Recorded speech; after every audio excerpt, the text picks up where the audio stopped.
సంవత్సరాల తరబడి ఎన్ని మందులు వాడినా మీ మోకాల నొప్పులు తగ్గట్లేదా? ప్రాణ పెయిన్ క్లినిక్ లో అత్యాధునిక చికిత్స. బాసర త్రిబులైట్ పోయిన అమ్మాయి మళ్ళీ ఇంటికి రావాలంటే తోనే వస్తుంది తప్ప అమ్మాయి తర్వాత జాబ్ తెచ్చుకోను మంచి పొజిషన్ లో ఉండి ఇప్పుడు రావడం లేదు. నమస్తే, welcome to Suman TV. Nizamabad జిల్లాలో దారుణం చోటు చేసుకుంది.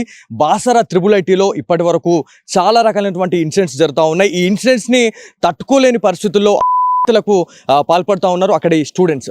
సో నిన్న కూడా ఒక ఇన్సిడెంట్ జరిగింది. ఆర్మూర్లో ఉన్నాము. ఆర్మూర్లోని పెర్కిట్లో నివాసం ఉంటున్నటువంటి రవీందర్ ఉజ్వలకి సంబంధించిన పాపనే ఈ స్వాతిప్రియ. సో స్వాతిప్రియకి అసలు ఏమైంది అని చెప్పేసి చాలా మంది అనుకుంటుండొచ్చు. ఏదైతే బాసర త్రిబుల్ ఐటీలో చాలా వరకు కూడా కొన్ని తప్పిదాలు అనేవి మనకు కనిపిస్తూ ఉన్నాయి. సో స్వాతిప్రియకి సీనియర్స్ ర్యాగింగ్ చేయడమా లేకపోతే ఒక ఇన్ఫర్మేషన్ అయితే రావడం జరిగింది. సో నైట్ టైంలో నాకు కాల్ చేసి మాట్లాడాలా అని చెప్పేసి వేధింపులు అవన్నీ తాళలేకనే స్వాతిప్రియ ఆ రోజు కొంచెం చనిపోయింది అనేది మనకు ఒక ఇన్ఫర్మేషన్ అయితే రావడం జరిగింది. సో మనము ఈ పెర్కిట్కి అయితే రావడం జరిగింది. సో వాళ్ళ ఇంటికి అయితే వచ్చినాం. సో ఎవరైతే రవీందర్ ఉజ్వల 15 సంవత్సరాల క్రితం కామారెడ్డి లింగంపేట నుంచి ఇక్కడికి రావడం జరిగింది. ఇక్కడ స్థిర నివాసం కూడా చేసుకొని ఇక్కడ చాలా మంచి బిజినెస్ అయితే చేస్తూ ఉన్నారు. వాళ్ళ మదర్ ఎవరైతే ఉన్నారో ఉజ్వల, తను ఒక శారీ సెంటర్ అయితే పెట్టుకోవడం జరిగింది. రవీందర్ కూడా ఆక్సిజన్ కి సంబంధించి డిస్ట్రిబ్యూషన్ అనేది రవీందర్ చేస్తుండే అనేది తెలుస్తూ ఉంది. సో వాళ్ళ ఇంటికి వచ్చినాము. ఇక్కడికి వచ్చిన తర్వాత యాక్చువల్లీ స్వాతిప్రియకి సంబంధించిన ఇక్కడ వస్తుంది అని చెప్పేసి చాలా మంది అనుకున్నారు. కాకపోతే వాళ్ళ స్వగ్రామం అయినటువంటి లింగంపేటకి అయితే అక్కడికి పంపించడం జరిగింది. సో అసలు ఏం జరిగింది అనేది చాలా పెద్ద బిగ్ క్వశ్చన్ మార్కెట్ పడుతూ ఉంది. సో ఇక్కడ ఎవరైతే కొంతమంది రెంటర్స్ ఉన్నారో వాళ్ళ ఒపీనియన్ తీసుకుందాం. అదేవిధంగా విద్యార్థి సంఘాల నాయకులు, సో ఎవరైతే ఏబీవీపీకి సంబంధించిన విద్యార్థి సంఘాల నాయకులు ఈ ఇన్సిడెంట్ తెలుసుకున్న తర్వాత అక్కడికి వెళ్ళి అసలు ఏం జరిగిందని చెప్పేసి అడిగే ప్రయత్నంలో ఆ గేట్ దాటనీయలేరంటే ఒకసారి నమ్మండి. ఏబీవీపీకి సంబంధించిన నాయకులు చాలా వరకు విశ్వ ప్రయత్నాలు చేశారు. కాకపోతే అక్కడున్న సెక్యూరిటీ సిబ్బందిని దాటుకోలేకపోయారు. అక్కడున్న సెక్యూరిటీ సిబ్బందే వీళ్ళపైన విరుచుకుపడడం, అదేవిధంగా కట్టెలతోని అదేవిధంగా రాళ్లతోని ఇలాంటి దాడులు అయితే చేసారో చాలా వరకు కూడా ఏదైతే మనకి విద్యార్థి సంఘాల నాయకులు ఎవరైతే ఉన్నారో వాళ్ళకి హెడ్ ఇంజురీస్ అయినాయి అనేది మనకు తెలుస్తూ ఉంది. సో లోపలికి వెళ్దాం. అసలు ఏంటి, ఎట్లా ఉంటుండే, అసలు స్వాతి ఇక్కడ ఎన్ని సంవత్సరాల నుంచి ఉంటున్నారు అనే దానిపైన మాట్లాడదాం. వీళ్ళింట్లో ఎవరైతే అద్దెకుంటున్నటువంటి ప్రశాంత్ గారు మనతో ఉన్నారు, ఒకసారి వాళ్ళతో మాట్లాడడం. సార్ మీరు చెప్పండి, అసలు స్వాతి ప్రియని మీరు కడసారిగా ఎప్పుడు చూడడం జరిగింది? అసలు దివాళీకి వచ్చింది, బాగానే ఉంది, యాక్టివ్గానే ఉంది. సో ఆ పిల్ల కూడా చాలా డేర్నెస్ అమ్మాయి, అలా చేసుకోదు అని 100% నాకైతే నమ్మకము. నేను 15 ఇయర్స్గా ఇదే కాలనీలో ఉంటున్నాను. అమ్మాయి చాలా డేర్నెస్, చిన్నప్పటి నుంచి చూస్తున్నాను. అటువంటిది జరగదు.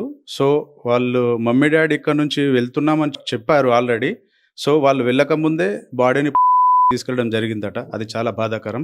సో దీని వెనకాల ఏదో ఉంది. ఇన్సిడెంట్ ఇట్లా అంటే స్వాతిప్రియ అని చెప్పేసి ఎప్పుడు తెలిసింది మీకు? అసలు మార్నింగ్ 6కి వాళ్ళ కాల్ వచ్చిందంట.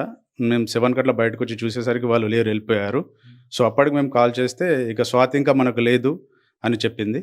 సో ఎవరైతే వాళ్ళ రిలేటివ్స్ కూడా ప్రెస్ ముందుకు వచ్చేసి మీడియా ముందుకు వచ్చేసి ఒక వీడియో కూడా ఇవ్వడం జరిగింది, వాళ్ళ ఒక వాయిస్ ఇవ్వడం జరిగింది. సో ఆ రోజు స్వాతిప్రియ కూడా మార్నింగ్ టైంలో కాల్ చేసి మాట్లాడింది, అవుటింగ్కి బయటకు వెళ్దాం మీరు రండి అని చెప్పేసి మాట్లాడింది అనేది ఒకటి బయటకు వస్తూ ఉంది.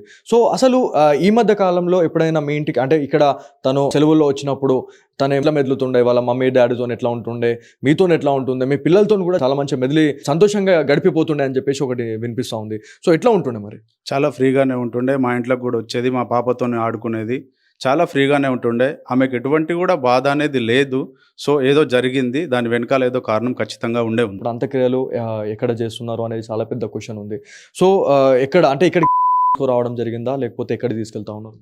అక్కడ నుండి పోస్ట్ మార్టం అయిన తర్వాత వాళ్ళ సొంతూరుకి కామారెడ్డి లింగంపేటకి తీసుకెళ్ళడం జరిగింది. అంతా కూడా ఇది ఒక పక్క ప్లాన్తోని స్వాతిప్రియని అయితే స్వాతిప్రియ గురించి మాట్లాడుకుంటే చాలా ఏళ్ళుగా మేము చూస్తున్నాం, దాదాపు 15 సంవత్సరాలుగా మేము చూస్తున్నాము స్వాతిప్రియ. ఒకవేళ ఇట్లాంటి ఏమైనా సిచ్యువేషన్ వచ్చినా కూడా తను ఎదుర్కొనే సత్తా అయితే స్వాతిప్రియకు ఉంది. కాకపోతే ఏదో వాంటెడ్లీ చేసిరు అనేది మనకు క్లియర్గా తెలుస్తుంది. సో ఇక్కడ ఆర్మూర్కి వచ్చిన తర్వాత మనం పెర్కిట్కి వచ్చినాం. పెర్కిట్లో చాలా వరకు కూడా చాలా మందితో మాట్లాడినాం. బాసర త్రిబుల్ ఐటీకి సంబంధించి మాట్లాడుకుంటే ఇప్పటికే 27 మంది ఆత్మహత్య చేసుకుంటున్నారంటే దీని వెనుక ఎంతమంది అరాచకాలు, ఎంతమంది టార్చర్ ఉండుంటే చేసుకొని చచ్చిపోవడం అనేది ఖచ్చితంగా మనము అడగాల్సిన అవసరం ఎంతైనా ఉంది. సో ఎవరైతే నిన్న ఏబీవీపీ నాయకులు కూడా అక్కడ స్వాతి తర్వాత ఆ ఇన్సిడెంట్ తెలుసుకున్న తర్వాత విద్యార్థి సంఘ నాయకులు అక్కడికి వెళ్ళి అసలు ఏమైంది అని చెప్పేసి మాట్లాడదామంటే కూడా వాళ్ళని లోపలికి ఎంట్రీ ఇవ్వలే.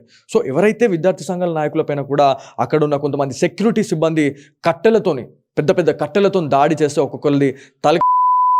సో ఒక్కసారి ఆలోచించండి, అంటే ఏం జరిగింది అంటే తప్పు లేకపోతే ఖచ్చితంగా వాళ్ళకి ఎక్స్క్యూజ్ అనేది ఉంటుండే, పోయి మాట్లాడడానికి మీరు పర్మిషన్ ఇస్తుండే. అంటే తప్పు జరిగింది కాబట్టి వాళ్ళకి పర్మిషన్ ఇవ్వలేదు. ఎవరైతే విద్యార్థి సంఘాల నాయకులు ఏబీవీపీకి సంబంధించిన నాయకులను అయితే తీవ్ర స్థాయిలో వాళ్ళని కొట్టడం జరిగింది, చాలా వరకు ఇంజూర్ కూడా అయినారు.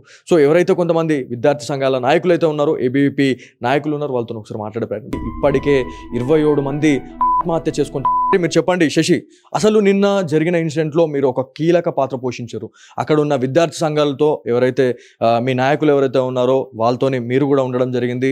చాలా వరకు చాలా మీడియాలలో కూడా మీరు మాట్లాడడం జరిగింది. అసలు ఏమైంది ఈ బాసర త్రిబుల్ ఐటీలో 27 జరగడానికి గల కారణం ఏంటి? అసలు ఏం జరుగుతుంది అసలు త్రిబుల్ ఐటీలో? చదువుల తల్లి సరస్వతికి నిలయమైన బాసర త్రిబుల్ ఐటీలో చదువు నేర్పాల్సిన అక్కడ ఉన్నటువంటి ఫ్యాకల్టీ, అక్కడ ఉన్నటువంటి లేడీ వార్డెన్స్, భవానీ అనే వార్డెను, అదేవిధంగా లేడీ వార్డెన్స్, దీంతో సహా అక్కడ ఉన్నటువంటి సిఎస్ఓ రాకేష్ గారు, అదేవిధంగా సెక్యూరిటీ, అక్కడ ఉన్నటువంటి వీసీ, వీళ్ళందరి కారణంగా అక్కడ ఉన్నటువంటి విద్యార్థులు ఇబ్బందులు పడుతున్నారు, లైంగిక వేధింపులకు గురైతా ఉన్నారు. ఇవన్నీ చేయడం వల్ల వారు ఆత్మహత్య చేసుకుంటున్నారు. అక్కడ ఉన్నటువంటి సీనియర్స్ తోటి ర్యాగింగ్ జరుగుతుందని వాళ్ళకి చెప్పినప్పటికి కూడా వాళ్ళు ఎందుకు పట్టించుకోవడం లేదు.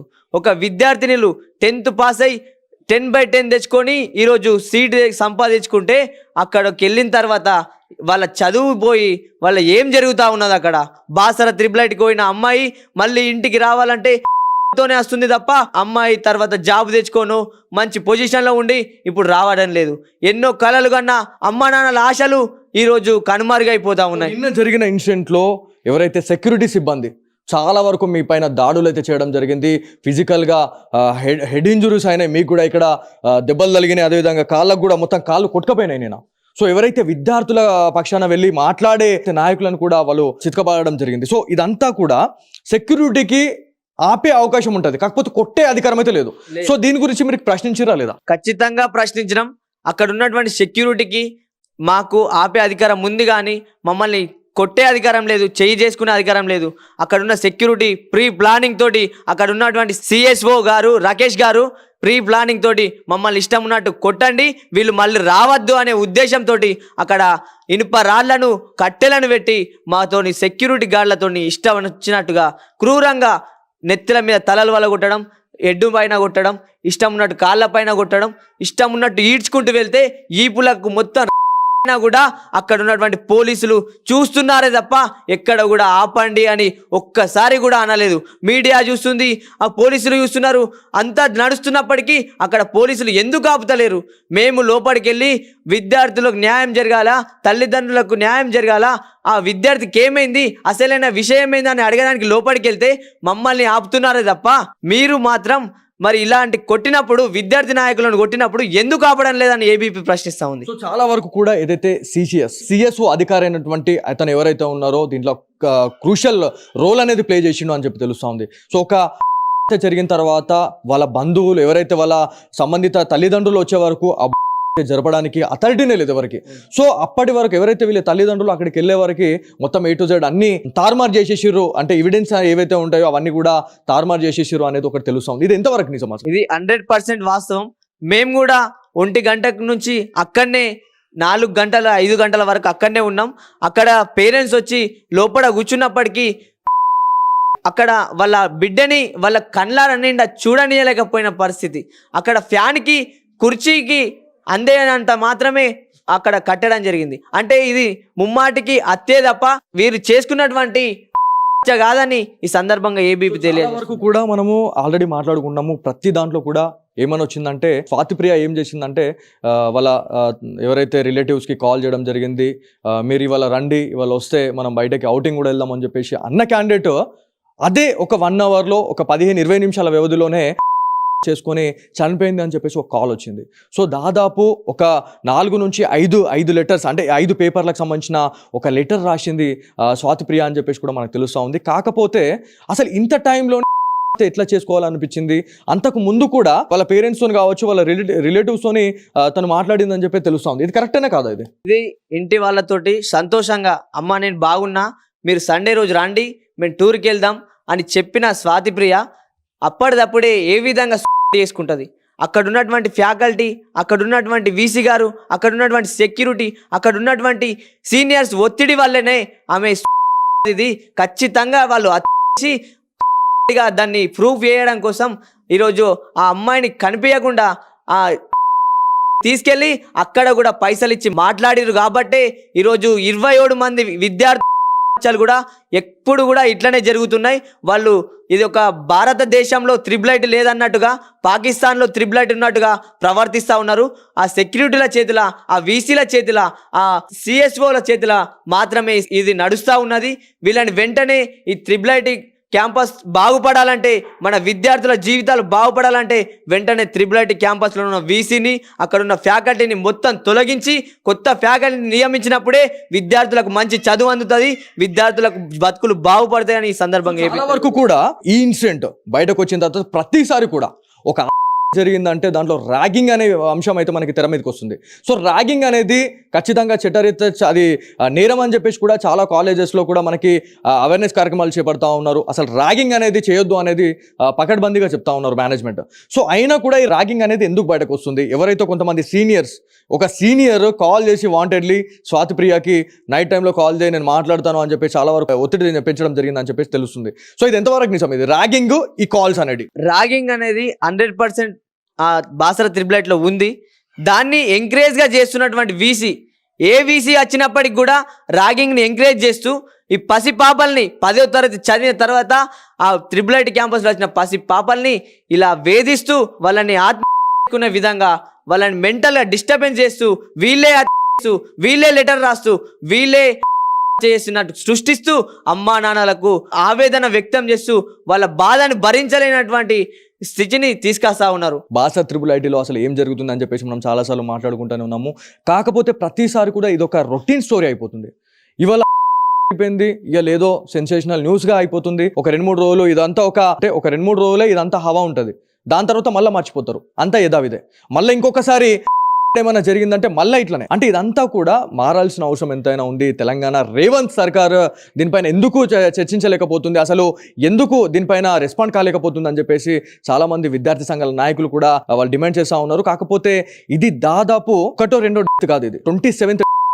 అంటే ఇది పూర్తిగా ప్రీ ప్లాన్ జరుగుతున్నాయి. ఇవన్నీ ప్రీ ప్లాన్ అని చెప్పేసి చాలా మంది చెప్తా ఉన్నారు. మెయిన్గా ప్రతి కాలేజ్లో కూడా సీనియర్స్ ఎవరైతే ఉంటారో వాళ్ళు ర్యాగింగ్ చేయడం వల్లే ఆ ఒత్తిడి తట్టుకోలేకనే ఇలాంటి స్టూడెంట్స్ అనే వాళ్ళు ఉన్నారు అనేది తెలుస్తూ ఉంది. సో ఏదేమైనప్పటికీ ఇట్లాంటి ఇన్సిడెంట్ జరగడం చాలా బాధాకరం. ఎవరైతే కాంగ్రెస్ సర్కార్, రేవంత్ రెడ్డి సర్కార్ దీనిపైన ఒక రివ్యూ మీటింగ్ పెట్టి అసలు బాసర త్రిబుల్ అసలు ఏం జరుగుతుంది అనే దానిపైన చర్య తీసుకోవాల్సిన అవసరం ఎంతైనా ఉంది. ఈరోజు 27 మంది విద్యార్థులు కూడా ఎప్పుడు కూడా ఇట్లనే జరుగుతున్నాయి. కాలనీ వాసులు ఎవరైతే ఉంటారో వాళ్ళతో కూడా చాలా మంచిగా మెదిలేది స్వాతిప్రియ అని చెప్పేసి మనకు తెలుస్తూ ఉంది. సో ఇక్కడ మనతో అన్న ఉన్నారు, ఒకసారి వారితో మాట్లాడడం. అన్న, మీరు ఎప్పుడు చూసిరు స్వాతిప్రియ అని? ఫైనల్గా అసలు మీకు అసలు ఏమని తెలిసింది అసలు ఈ చనిపోయిన వార్త గురించి? అసలు మాకు న్యూస్లో తెలిసింది, మనకు అంత ఐడియా లేదు. ఓకే, ఇట్లా అని చెప్పి తెలిసింది పాపది. యాక్చువల్గా దీపావళికి ప్లస్కి వచ్చేసింది, మళ్ళీ ఆటోమేటిక్ వెళ్ళిపోయింది, తెలియదు ఎప్పుడు వెళ్ళిపోయింది అనేది. అంటే ఈ బాసర త్రిబుల్ చాలా వరకు కూడా కలకలం రేపుతా ఉన్నాయి. అంటే ఏ చిన్న ఏదైనా లేకపోతే ఎంత టార్చర్ అయితే చేసుకుంటారు అనేది కూడా ఖచ్చితంగా మనం మాట్లాడాలా. సో అసలు బాసర త్రిబుల్ ఎందుకు జరుగుతున్నాయి అనేది మీకేమైనా అసలు అర్థమవుతుందా? అసలు ఏమైనా మనకి ఏం అర్థమైతే లేదు. ఇప్పటి వరకు ఈ ఇయర్లో 6-7 దీంతో 7 అట 7 అయిందని తెలుసు, కానీ దాని గురించి ఎవరు మాట్లాడడం లేదు. అక్కడ వాళ్ళు పట్టించుకోవడం లేదు, ఇక్కడ వాళ్ళు పట్టించుకోవడం లేదు. కానీ సమస్యకు మన ప్రభుత్వం ఏం చేస్తుందో మనకు తెలియదు. దానివల్ల మనం ఏం చేయలేము. అక్కడ యాజమాన్యం కూడా కరెక్ట్ ఉందా లేదా అనే చర్చ కూడా నడుస్తుంది. కాబట్టి ఆబ్వియస్లీ ఏదైతే యాజమాన్యం గురించి మనం మాట్లాడుకుంటే ఖచ్చితంగా అక్కడ తప్పుదాలు ఉన్నాయి. అక్కడ సరైన అంటే ఒక ఇష్యూ జరిగింది. అంటే స్వాతి రిపీటెడ్లీ చాలా సార్లు కూడా కంప్లైంట్ చేసినా కూడా వాళ్ళు ఆ కంప్లైంట్ ని రిసీవ్ చేసుకోలేకపోయారు. సో రిసీవ్ చేయలేకపోయారు కాబట్టి తను ఇలా అనేది ఒకటి బయటకు వస్తుంది. చాలా బాధాకరంగా 6-7 కాబట్టి మళ్ళీ ఇంకా చాలా మంది విద్యార్థులు ఉన్నారు. వాళ్ళకి ఇట్లాంటిది కలగకుండా ముందే ఈ చర్య తీసుకోవాలి పెద్దలు. నాకు తెలిసిన ఇంకా మట్టుకు. వేరే వాళ్ళు కూడా ఉన్నారు ఇక్కడ.